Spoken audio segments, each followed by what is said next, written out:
A coyote attack leaves a man scratched and bruised. The Rutland man says he took quick actions to fight off the animal and is thankful for skills he learned years ago. Our Chandler Walsh joins us live now with more on the frightening moment. Chandler?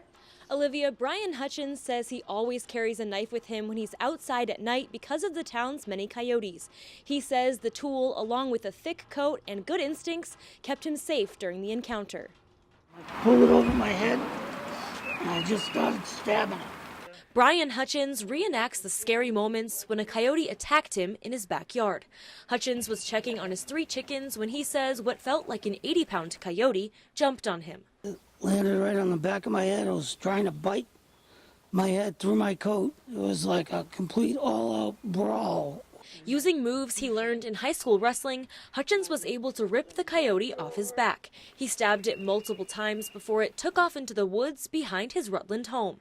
Hutchins was left with a few cuts on his face and a ripped coat where the animal tried to bite him. If it wasn't for my knife, I probably wouldn't be here today. It was absolute adrenaline. It was like a life or death because no one else was here.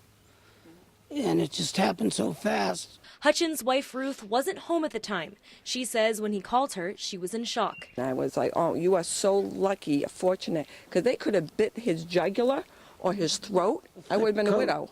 The Hutchins say they hear at least 30 coyotes behind their house every night.